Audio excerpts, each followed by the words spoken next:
The first step is to open the PCX BMS software. Then turn on the Bluetooth on your phone.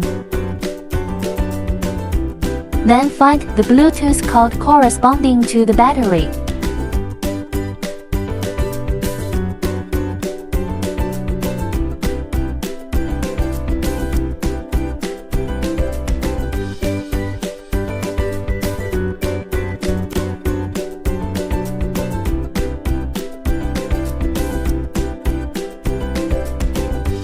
Second, you can also control it via Wi-Fi and connect your phone.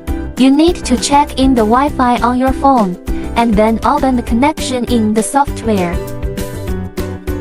and find the corresponding Wi-Fi model.